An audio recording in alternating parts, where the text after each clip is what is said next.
the English Flow podcast. Hello, everyone, and welcome to English Pod. My name is Marco. My name is Catherine, and today we're talking about American education and college life. That's right. This is actually a user suggestion that they wanted to know more or less what it would be like a dialogue between friends on a typical day in college. All right, so this is an advanced level lesson. We're going to be talking in a normal conversational speed. We're going to listen to the dialogue, and when we come back, we'll talk about some of these key phrases and words that might help you understand the dialogue better.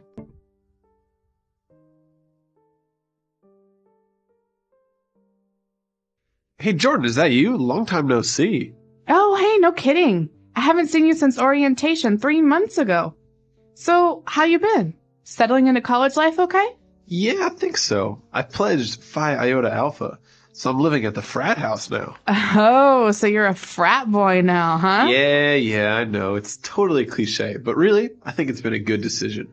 Got a lot of support and good suggestions from the guys. What about you? What have you been up to? Not much. I'm still living at home and commuting to school. I ended up dropping that metalworking class I was so excited about. It just wasn't as interesting as I'd hoped. The guidance counselor suggested that I focus on my prerequisite courses so that I can make sure the credits count. That sounds smart, but kind of boring. Yeah, it is, a little bit. I joined the Great Outdoors Club, though, which has been a lot of fun. We've gone on 2 camping trips already, and I've made some good friends. That's cool. Hey, so have you decided on your major yet? Definitely pre-med. What about you? I still have no clue. But we don't have to declare a major till our sophomore year, so I've got time. Oops, I'm late for class. Gotta run. Okay, take care. Hey, nice running into you. Yeah, you too. All right, we're back. So now let's start with all these words and phrases on language takeaway. Language takeaway. So, hey Jordan, is that you? Long time no see. I love this phrase. Right, this phrase, long time no see, which if you look at it, it doesn't really make sense. It looks like we're missing a couple words. It looks like an incomplete sentence. Yeah, like the subject. Who? Right. I haven't seen you. You haven't seen you. What? So really, the meaning of this is I haven't seen you in a long time. Mm-hmm, that's right. And actually, I've heard that this phrase was taken from Chinese. I've also heard that. So it's kind of like pidgin English. And now it's very, very common in English to say this. You say this with your friends. It's very casual. And yeah, long time no see. Because if you translate this literally to Chinese, it makes sense, right? It does. Mm-hmm. So it's interesting. All right. So we haven't seen our friend in a long time. And he's like, yeah, no kidding. You know what? I think it's been since orientation. So what is this orientation that he's talking about? Now, this is an important part of the average American college experience. Mm-hmm. Orientation is a special time, maybe for 1 week or a couple of days, at the very beginning of your first year of university. Okay. All right. So my first week of school, I didn't have any classes, but I went to school, and with all of the other first year students, we're called freshmen, I had to do activities and meet people and sign up for classes. And basically, orientation is a time when you learn about a new system or a new program. So how it works, because, you know, maybe you don't really know yet how to pick your classes or where the dorms are or how the meals work if you have to go to the cafeteria, etc., right? Exactly. And it comes from the verb to orient. So I orient myself by facing the right direction. So orientation is really about teaching you how to start in a new system. Okay, very good. So, that was 3 months ago, and a lot has happened. Our speaker says that he pledged Phi Iota Alpha. What is this to pledge in this? Now, this is Greek as well. Yeah. Phi Iota Alpha is Greek, and this means that we're talking about a fraternity. So fraternity is a group of boys, a sorority is a group of girls, and these are communities, so social societies, mm-hmm. that you have to apply to be a member of. But we don't say apply. Right, you pledge. You pledge. So it's like I pledge allegiance. You say, I want to be in your group. I want to be in your fraternity. And so you will have to do special things to become a member. So the verb to pledge would be to basically to promise something honorably or faithfully, right? Exactly. And that's the nice way of putting it. But generally, when you talk about sororities and fraternities, these upperclassmen, so third, fourth year students, they make the students who are pledging do very weird things. Uh-huh. So as you said, this is for these two guys, this is for a fraternity. But if it's this type of club for girls, it's called a? Sorority. Okay, so it's different. So I'm pledging this sorority. That means I'm trying to become a member of this sorority. So I think it's worthwhile mentioning many of you have probably seen it in movies, these fraternities or sororities, and they all have names based on the Greek alphabet. Right. So the letters Phi, Iota, Alpha, or Kappa, Kappa, Gamma, these are the letters that are basically represent the name of the fraternity. And what's interesting is that maybe I am in Kappa, Kappa, Gamma at my school. There's another school with another Kappa, Kappa, Gamma. We're all related. It's the same social community. So they sometimes do events together, things like that. So actually these fraternities or sororities, it's not independent to a school. It's actually like a wide network of people that belong to this club. Exactly. It's a national network usually. So it's kind of like being in the Boy Scouts. Yeah, similar, except the activities are much different. That's right. So these people, they may live at the frat house, like in this dialogue, he's living at the frat house. Now remember here, fraternity, that becomes frat if we're talking colloquially. So the frat house is the fraternity house. It's where those boys live, but only the Phi Iota Alpha boys. Right. So no one, if I have a friend and he's not Phi Iota Alpha, then he can't live there. Exactly. And we have a similar thing for girls. That's the sorority house. Okay, very good. So a frat house is the fraternity house, basically like their club house. Where they live though, yeah. Right. And so sometimes guys that belong to fraternities, they're referred to as frat boys. Hey, frat boy. Yeah. So fraternity boy. This is not always the nicest thing to say. It's got a negative meaning, because a lot of the activities that frat boys do stereotypically involve lots of drinking and maybe being loud. So frat boy is someone who's in a fraternity, and it's usually a critical way of talking about those guys. So this whole fraternity, sorority thing, as he said, is a little bit cliche, right? Yeah, this is a great word. I use this a lot, actually. So something that's cliche would be almost what's expected, Right. But in a bad way, right? Right. And so you joining a fraternity is a little bit cliche because it's kind of like... it's what everyone does in the movies and on TV. Like, oh, I'm going to college. I'm going to join a fraternity. It's almost like boring. It's so normal. Right. But you could also say that like that movie, at the end of the movie, the man and the woman, they fought, but then they got back together. It's so cliche. Right. So it's something that's overused, expected. Yeah. Very typical. Uninteresting. Yeah. Uninteresting. Okay. So we have a cliche. We're saying that a fraternity is cliche. Now, the other guy, on the other hand, is living off campus. He lives at home, but he said he commutes to school every day. So he says, I'm commuting to school. This is interesting. Now, in America, there's usually two options. One is to live on campus. That means to live at your university in a dormitory or an apartment. But many people commute. And this means they drive to school every day and then they drive home at night. They don't live on the campus. So you can also commute to work every day, right? This is what people do. You don't live at the office. Exactly. I hope not. No, this is a common thing. People will drive to work and you might ask them, how long is your commute? So you say, 1 hour. That means I drive 1 hour to work. So if I take the bus or the train, the subway, is that also commuting? It is. It doesn't matter how you do it. It just means you don't live where you work or where you study, so you have to travel there by some means of transportation. Okay. So, well, now going back to the academic aspect of this dialogue, he said that he ended up dropping a class. Okay, so to drop means to stop attending a class. Maybe you don't have enough time, maybe you don't like it, but to drop a class means you will no longer study, you will not take the tests, you will not get a grade. It's the opposite of to sign up for a class or to register for a class. So the difference between dropping a class and failing a class is that basically you're making the decision to not go there anymore. Exactly. And usually there's a time you can do this. So for the first 2 weeks, you can attend classes. And if you don't have enough time or you don't like a class, you can drop the class. But if you stay in the class, you just don't come or you do very poorly on your tests, that's called failing. So there are some classes, because I don't know, can you drop any class or do you have to take them at some point? That's a good question. That's our next phrase. That's a prerequisite course, right? So usually the university in America will tell you, you have to study math. You have to study 1 semester of science. You have to study English, for 1 semester. So these are called prerequisites. It's when the university tells you you have to study something. Right. And I think you also have some courses that you can't take until you've passed some other course, right? So like, for example, you can't take economy unless you've passed, I don't know, calculus. Exactly. That's another prerequisite. So we'd say the prerequisite for economics is calculus 1.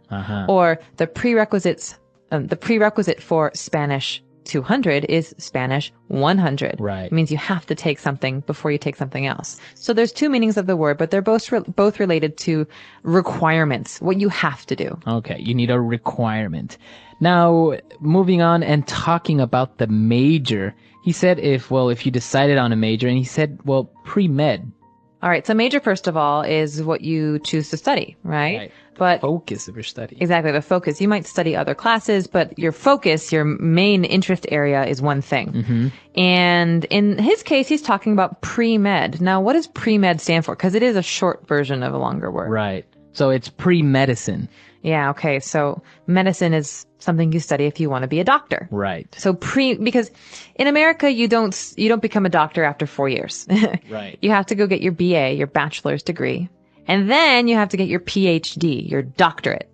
So people who want to go to graduate school first have to study many required courses. That's the pre-med focus. Okay, so that's what he's talking about. He's definitely going to focus on pre-med. He wants to be a doctor. He's not going to be a doctor soon, but he wants to start studying to be a doctor. So he will become a pre-med major. And what about for lawyers? I know that there are also something that you focus on before. There is, yeah. That's called pre-law. Same idea. Pre means before. So obviously a lawyer needs to study for a long time as well. And with your undergrad degree, so your first 4 years, you would study pre-law. So this is what you focus on for your 4 years, and then you go into grad school and become an attorney or a specific type of lawyer. But a lawyer doesn't have to study for a PhD. A lawyer studies for a JD. That's JD. Yeah, Juris Doctorate. That's the law degree. Interesting. Okay. So, he's going into pre-med, but the other guy, he's like, I don't have a clue yet. And he doesn't have to declare a major until the sophomore year. Okay, a couple things going on here. First of all, there are different names for each year. Right. So freshman, sophomore, junior, senior. 1, 2, 3, 4. So sophomore year is the second year. So if you say I'm a sophomore student at XY University, that means you're in your second year. Exactly. And he says that he doesn't have to declare a major until his second year, till his sophomore year. And this phrase, to declare a major, is very important. It means that you will tell the university what your focus will be. Right. And you have to do this. You can't just go to school and then graduate. You have to say, I will focus on this, because every major has what we just talked about, prerequisites. Right. So, but in this first year, you don't have to tell the university yet what you want to study. Maybe you take a variety of courses and then you tell them, okay, now I'm going to focus on this, right? Exactly. That's what I did. And that's very common for liberal arts schools. Maybe if you're in a specific trade school or you're in a certain track, you would have a different situation. But for me, liberal arts, I studied history, I studied philosophy, I studied language and literature. And then my sophomore year, my second year, I decided, I will study philosophy. And So you're going to focus on that. Yes, one thing. So it's interesting because in many other countries, the education system requires you to declare your major before you start studying, right? You say, I'm going to study business, and then your 4 years are around that. Whereas in some places in the United States, or for some majors, you don't have to do that. That's true. And I've also heard in England, for example, you have one area of study, one major, and that's all you study. Right, because in the US you can get a major in history with a minor in philosophy, right? Exactly. I was the opposite. I had a major in philosophy and a minor in history. So major means something bigger, more important, and minor is smaller or less important. And a minor is your second field of study. So you take fewer classes, but you still know something about that. But do they always have to be related? Because, like, for example, can you be a major of philosophy with a minor in, I don't know, astronomy or something like that? Absolutely. Something like pre-med, so medicine, it's hard because there's so many requirements. Right. But I had a number of friends who are major in computer science and a minor in literature, for example. Really? So you can mix it up at certain schools. Yeah. So what would be the advantage of that, of doing something like that? You know, because most places or most education systems say that or teach that, you know, you should specialize, you should be focused on one area. So if you're in computer science, then you should be focused on that. So why would somebody specialize in computer science in their major, but then take a minor in like literature or something? Well, let's use that example. I think one of the benefits for the liberal arts degree, and this is something they talk about a lot in education, is that you have a broad area of knowledge. So yes, you know a lot about computer science. You have to graduate. Right. But maybe in your future, you will write articles about computer science, or you want a blog, or you want a job that has a public relations aspect. You need to know how to write. Right. And you're not going to learn how to write in all of your computer science classes, but you will by reading a lot and writing a lot in your literature classes. Right. So some people like to say that it's very good to mix up business and languages or computer science and literature because it's a way to be well-rounded. That's right. That's actually interesting because in most places, specifically in the exact sciences fields, they focus more on that, like engineers. It's all about engineering, math, and all this. But the human aspect, like you said, or the liberal arts aspect, like literature or history, they don't get much of that. So when you actually have to become a manager or write or manage people, you don't really have the skills to do that because you never really took a class. That's right. And it can be very hard to learn how to write well and to speak well all of a sudden, you know, and I think that's where people struggle also when they're applying for jobs. So I don't know. I believe in being a well-rounded individual. Obviously, there's some benefits to being very, very knowledgeable about one thing. So I guess we could ask you guys, our users, do you believe that it's better to be knowledgeable about one thing or maybe more well-rounded and to be an expert in many different things? That's right. Yeah, you should let us know. Let's jump into our dialogue one last time. Let's take a look at what everyone was saying, and we'll be back in a bit.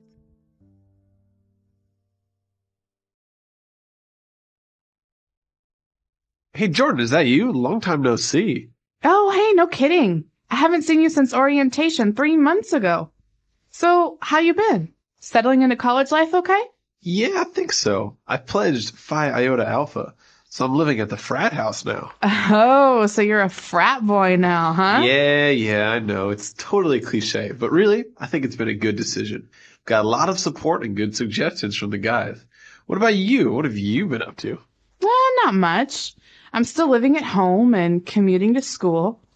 I ended up dropping that metalworking class I was so excited about. It just wasn't as interesting as I'd hoped. The guidance counselor suggested that I focus on my prerequisite courses so that I can make sure the credits count. That sounds smart, but kind of boring. Yeah, it is, a little bit. I joined the Great Outdoors Club, though, which has been a lot of fun. We've gone on 2 camping trips already, and I've made some good friends. That's cool. Hey, so have you decided on your major yet? Definitely pre-med. What about you? I still have no clue. But we don't have to declare a major till our sophomore year, so I've got time. Oops, I'm late for class. Gotta run. Okay, take care. Hey, nice running into you. Yeah, you too. All right, so it's a very interesting topic. Education systems are so different around the world. The way that you go to college, how many years. I know that in England you can do a master's in a year, I think. 1 year. Whereas in the States it's 2, or 3, yeah. I think even a bachelor's in England is 3 years. I believe so, yeah. But they also have an extra year of high school. An extra year. 5th year, yeah. Oh, okay, so every system is a bit different. In America, generally, it's either 2 or 4 years for your college degree. And then, yeah, It's graduate school for 2, 3, or 4 years. Now, one of the interesting things and that I found is kind of unique to the Latin American education system is that people can actually go to college for 5 years for majors like in business. And what they do is they call it a commercial engineer. So it's a engineering, it's like an engineering major, but it's not really engineering because it's business. So it's interesting because you go to school for 5 years to be a business major. Interesting. Well, we have something called a joint program, JOINT, joint meaning coming together. Mm-hmm. And you could do that. You could be, for example, a chemistry major, but also a business major, and then maybe go into oil refinery or, some kind of very specialized business where you do need to know something about chemistry. And that's called a joint degree. Oh, that's really smart as well. Yeah, I think so. Well, it's interesting. Let us know what you studied. Maybe you went to school for 2 years. I think you can get a technical degree. Is it in 2 years? Yeah. Associate's degree or a technical degree for 2 years. And then you can get a bachelor's, a master's, a PhD. Let us know what your education background is like and how it works in your country. Our website is englishpod.com. We hope to see you there. All right, guys. Bye. Bye.